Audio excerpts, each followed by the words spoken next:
Here are 15 things I bet you didn't know about Throne and Liberty. Hi, I'm BattleRisk, and if you stick around to the end of the video, I'll even share an extra one with you. First of all, did you know that you can tab target? And this is pretty common in MMOs. All you gotta do is left click, and then press tab to switch from enemy to enemy. Did you know that you can hide all of the quest boxes to the right of your screen? All you gotta do is click this little arrow, and they all disappear. Makes it nice if you just want to see more of the landscape. Did you know you have 2 Amitoy buttons to go to the Amitoy house? First one's down below, then you click this here. You can actually see the expedition, how long it's going to take, where they're at, which and how many Amitoys are gone, and the expected rewards, and then of course the travel button. So you have 2 convenient ways to travel to the Amitoy house. The little button above the Amitoy button to the left of your minimap shows you world events that are about to take place. This is set to your local time. But did you also know that once you have it unlocked, you could just teleport right to it? Pretty cool. Very useful. Your minimap functions a lot better than you would expect. You can zoom in and out, you can drag, you can use the teleport options, you can see your quest markers, hover over them. It's pretty nice. Did you know that you can actually change how it looks? And you can hide it. So changing how it looks, look at the top middle of the screen. You can actually see kind of an overlay. It can be useful, but I prefer the original mode. If you look next to your character picture, there's your level. If it's glowing purple and you click it, you can open up into the character screen and assign any points that you've earned. Did you know you have a quick way to assign Stellarite? Stellarite is useful because it increases weapon damage for whichever weapon you have equipped.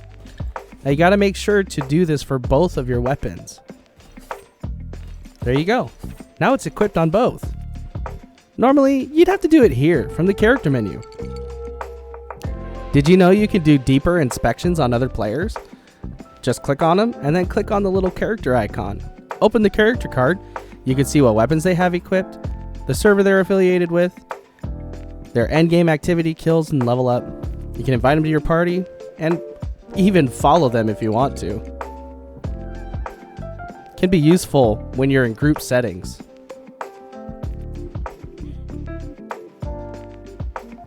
Most of you probably know that if you open up your map and you hover over your quest markers, you can see a description of what you have to do. You might even know that you could do it on the minimap. But did you know that it works in the open world as well? Now, this only works on the classic mode, so if I switch to the new mode, I can't actually see a description. But when I switch back to classic and I hover, I actually see it. This can be really useful for a quick way to see what you need to do. Did you know that if you're playing mouse and keyboard, you could do a quick switch to your fishing pole and even select what bait you want to use? This can be pretty handy. Along those same lines, Thrones and Liberty works really well with mouse and keyboard players. If all you want to do is kind of point and click, you have the ability to do that. You don't have to necessarily button mash. This makes it very versatile for anybody who wants to play the game. You don't have to have some kind of special keypad or some special mouse just to have fun. You could just point and click as you want, to your heart's desire.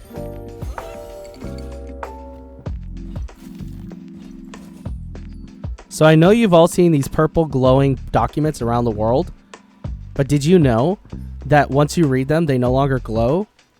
Just take a look.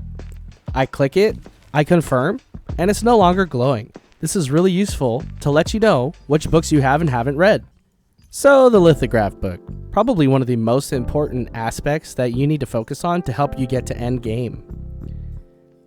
You just take any weapons and armor, add it to the lithograph, it consumes it, and then you get cool rewards, materials, and sometimes even weapons and armor out of it. But did you know that you can actually get a lot of this base level stuff from the equipment merchant in many of the towns? You just look at your lithograph, you see what you need, you talk to the merchant, buy it, go back to the lithograph, and add it. It's as simple as that. If you haven't done this with all of the base level items, you need to do it right now. But that's not the only way to get good materials. If you open your codex, go to the exploration tab, there's different objectives for different overworld areas. Just look at the objective, complete it, and you'll get a reward, which will be off to the right side. These rewards progressively get better. This will help you level weapons and armor very quickly, and even accessories. They can give you one thing that's pretty important in the game as well, experience. And beyond that, you'll get lots of Solent just by doing these. I highly recommend, if you don't want to do anything else, start doing this. So everyone knows about the morph features in this game. Kind of makes it pretty unique. But did you know that as you do missions, you're gonna get different morphs for different things? You probably do. But that's not the real secret. This is. Take a look at these blood spiders over here. The red coloring on their name means they're hostile to me if I approach. But take a look at this. I morph into a spider, and now they're not hostile. Hostile? Not hostile. I approach, and they don't attack. This can be really useful if you just want to run through an area at a bit of a slower pace and not have to fight any enemies.